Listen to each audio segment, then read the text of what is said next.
चलिए भाई, हम जो है इस वीडियो में कुछ कराएंगे। कंसेप्चुअल सवाल है, एक आध कुछ थियरी है, ठीक है ना, जो कि हो सकता है बोर्ड में पूछी जाए, लेकिन फिर भी क्या कंपटीशन के लिए या जब आप न्यूमेरिकल लगाइए कंपटीशन के तो उसमें जरूर मिलेगा।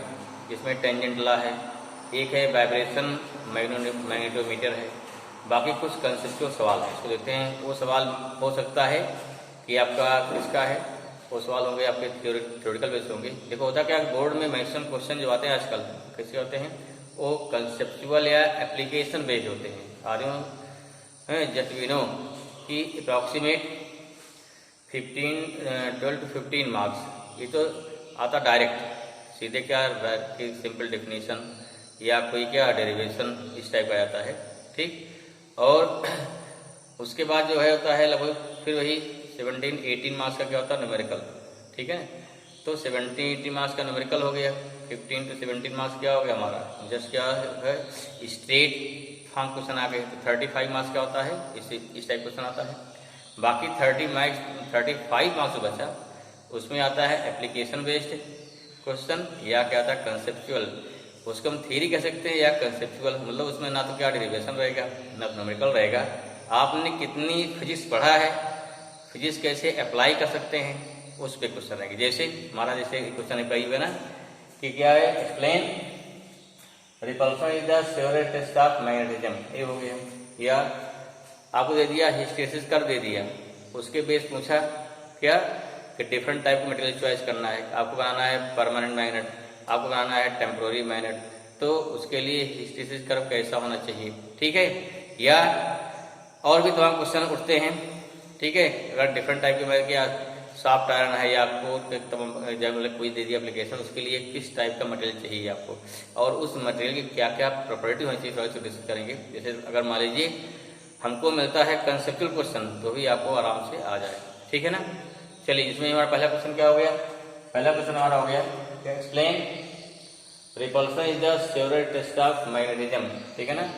देखिए कोई मैग्नेट मान लीजिए है, हमको चेक करना है कि दो चीजें दोनों मैग्नेट हैं, ठीक है। कोई जरूरी लगे सेम शेप और साइज सेम कलर के, अगर एक हो जाए मैग्नेट एक हो जाए आयरन पीस, नहीं सेम कलर का है और दे दिया भैया पहचान करो इसमें कौन सा मैग्नेट है, कौन सा क्या दोनों मैग्नेट है या कौन सा आयरन पीस है, ठीक है।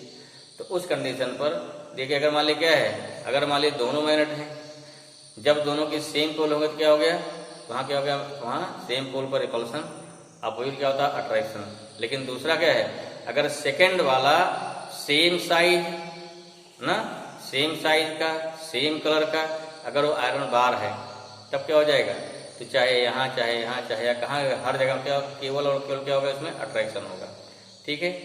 या कोई डिफरेंट पीस हो गया मान लीजिए, अलग के कोई नहर बार ना रहे, किसी पीस से दो टुकड़े मान लीजिए हैं, अगर उसमें एक मैग्नेट है दूसरा इस मान लिया क्या है, अगर किसी मैग्नेट को तोड़ देंगे और वो कैसे टूट गया, अगर वो टूट गया इरेगुलर शेप में, ठीक है, तो दोनों पार्ट मैग्नेट बन जाएंगे। फिर अब एक पार्ट हटा दीजिए, अब वहाँ दूसरा कुछ लाइए, जैसे कोई आयरन पीस लाया, निकल कोबाल्ट कुछ लाएंगे, तब क्या होगा, जो मैग्नेट वाला पार्ट होगा वो तो हर जगह दोनों अटैक्ट होंगे, लेकिन हमको ये नहीं पता लग पाएगा इसमें कौन सा मैग्नेट है कौन सा क्या है आयरन पीस है, ठीक है। तो उस कंडीशन क्या होता है, अगर दूसरा दोनों मैग्नेट हैं तो क्या शो करेंगे, ओनली शो करेंगे रिपल्सन, ठीक है।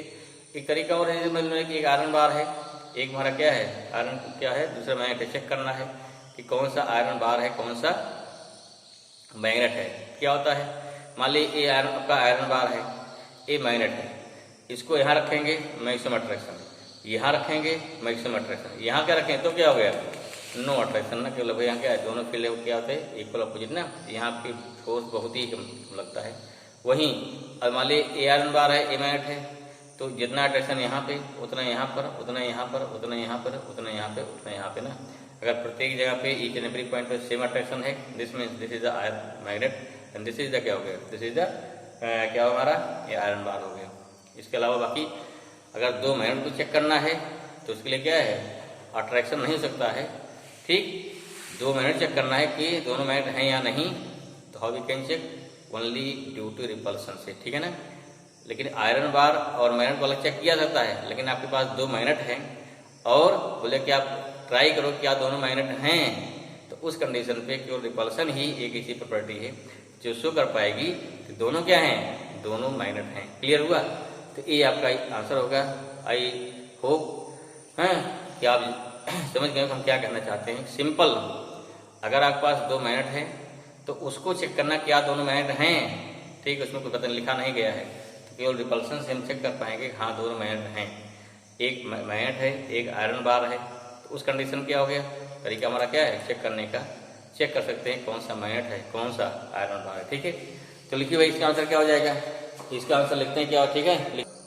तो आंसर क्या होगा इसका, सिंपल सा है, a magnet can attract another magnet, also it can attract magnetic substances or magnetic material like as iron, cobalt, nickel etcetera. ठीक है ना।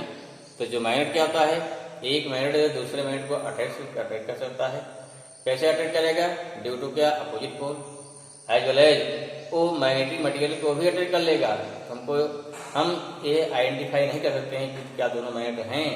अगर दो सेम नेचर की, सेम कलर की ना, ठीक सेम साइज की दो मटेरियल दे दिए जाएं और चेक करने को बोल दीजिए कि इसमें क्या दोनों मैग्नेट हैं, तो हमें कंफर्म नहीं कर पाएंगे बाई अट्रैक्शन से।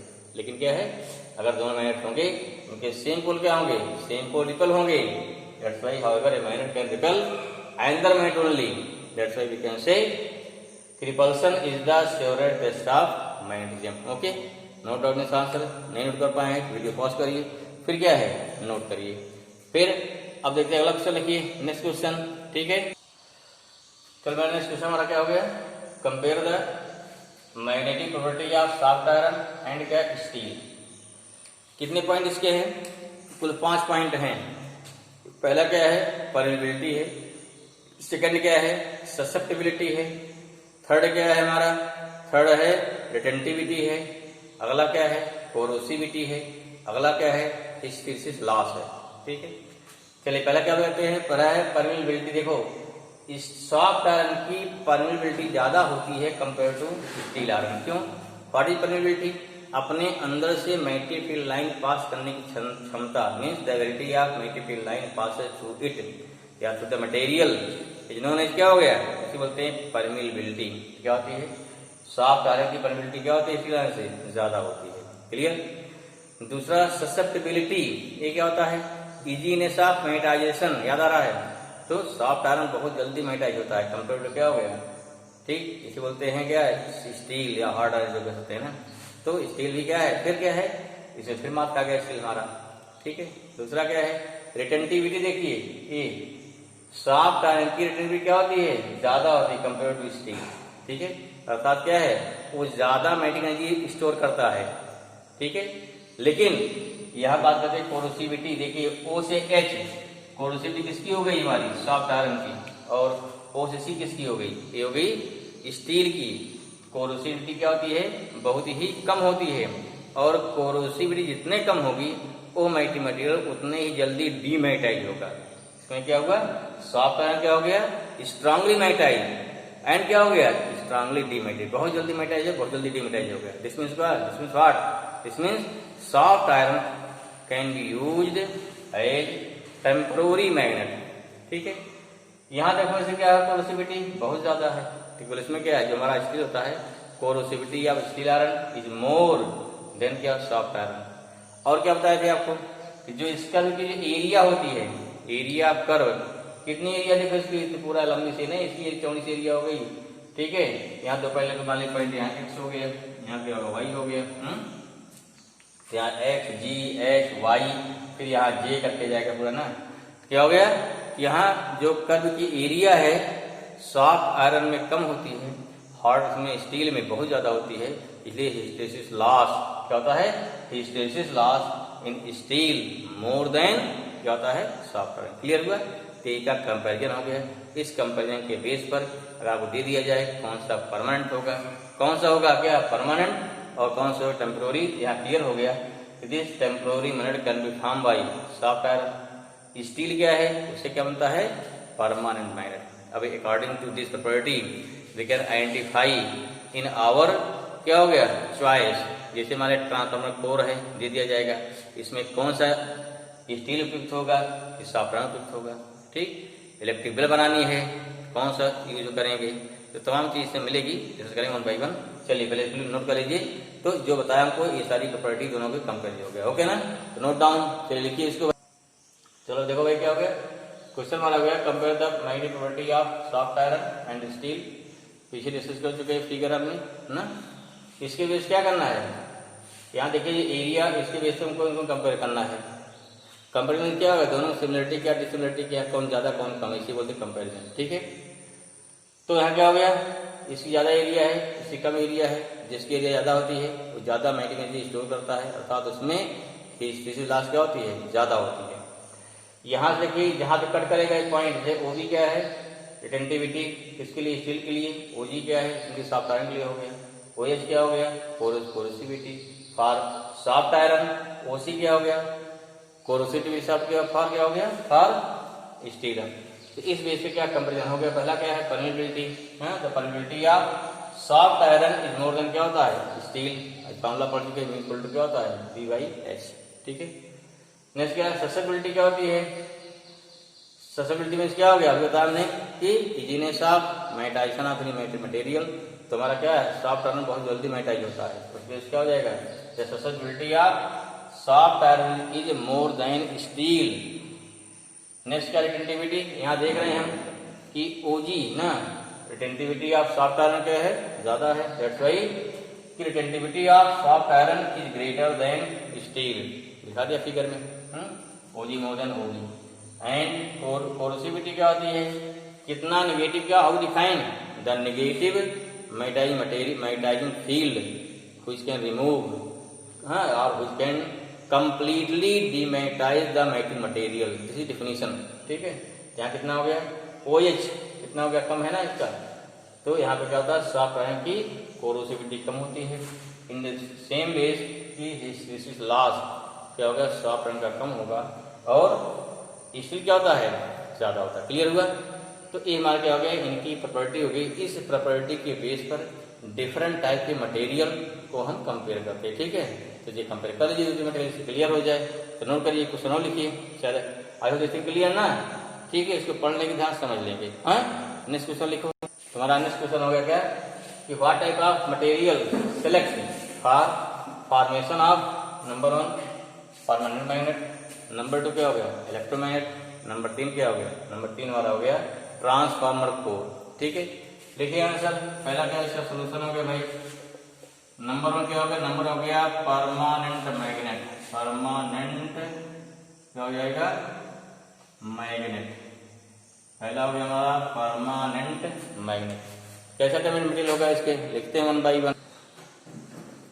यहाँ देखो इसका आंसर क्या होगा, नंबर 1 क्या होगा, पहला पॉइंट समझिए, फर्स्ट वन जैसे हो गया परमानेंट मैग्नेट, पहले प्रॉपर्टी क्या, it should be high retentivity so that it produces high magnetic field, क्योंकि अगर मटेरियल क्या है, अगर मटेरियल जो है उसकी रिटेंटिविटी हाई होगी तो एक बार मैग्नेटाइज कर दिया गया, जब वहां से सोर्स हटा लिया जाएगा तो उसके अंदर मैक्सिमम मैग्नेटिक फील्ड क्या स्टोर हो जाएगी ना।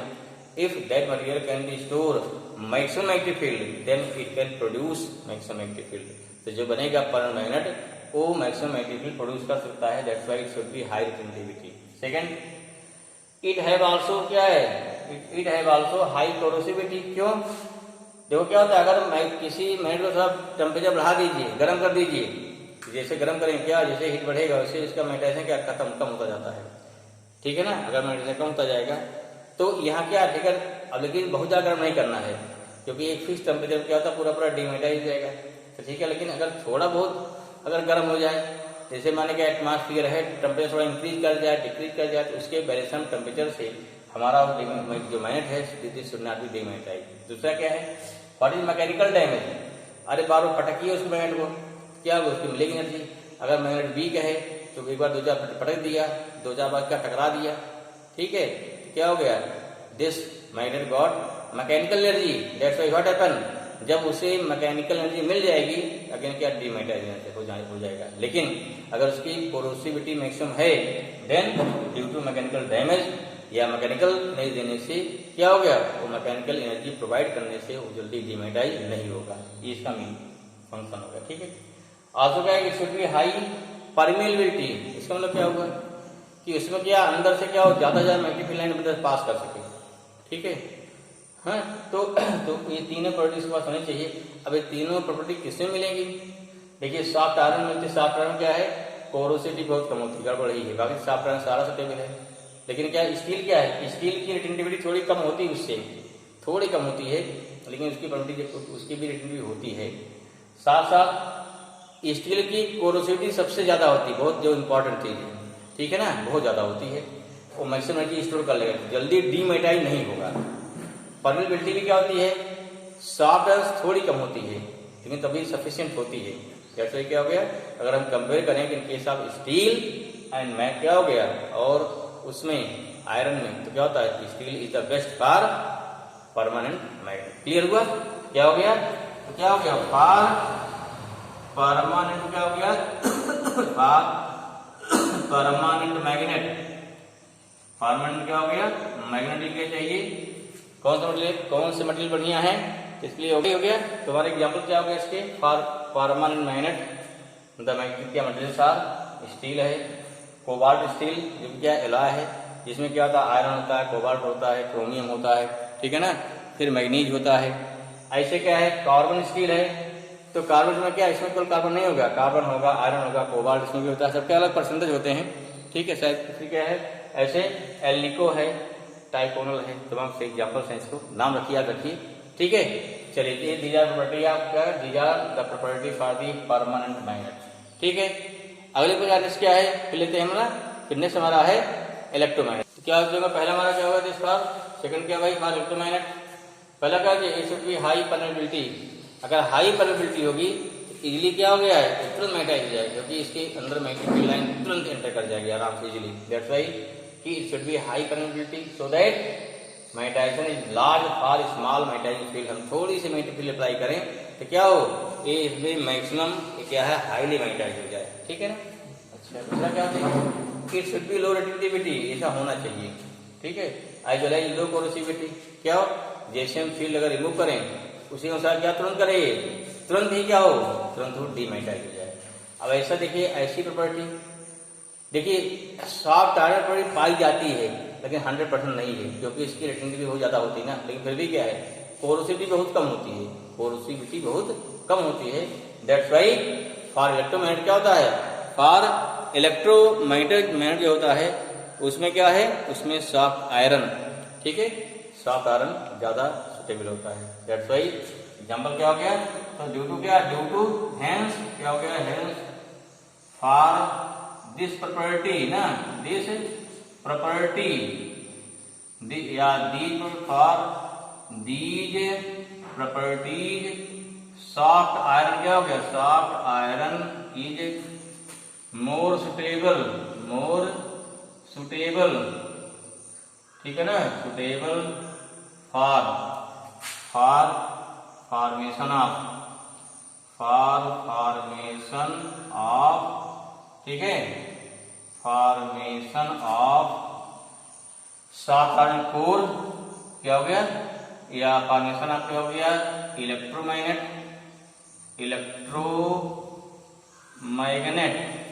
इसके लिए इलेक्ट्रोमैग्नेट एज वेल एज क्या हो गया? Electromagnet as well as course of electromagnet, as well as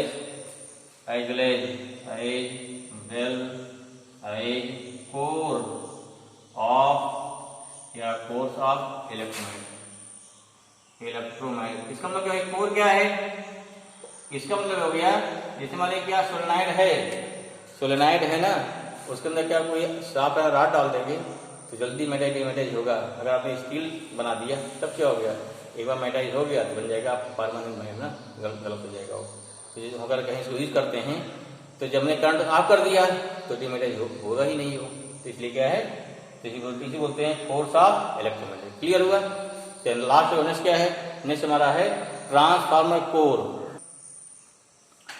third one क्या? ट्रांसफार्मर कोर हो गया।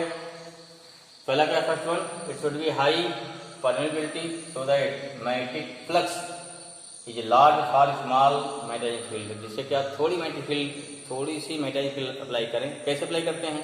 इसमें क्या होती है? क्वाइल में इसका अप्लाई क्या बन जाएगा? सोलेनाइड, ठीक है ना। तो इससे क्या होता है? इससे जल्दी मैग्नेटाइज हो जाए। फिर जल्दी डिमेटाइज होना चाहिए। हम जो पढ़ेंगे ट्रांसफार्मर मिलेगा चैप्टर, अगले चैप्टर मिलेगा चैप्टर AC में, चैप्टर हमारा मिलेगा अल्टरनेटिव करंट, वहाँ क्लियर हो पाएगा बढ़िया से। वही कंसेप्ट आएगा किसका, एडी करंट का। एडी करंट इसमें आ जाएगा EMI में, ठीक है।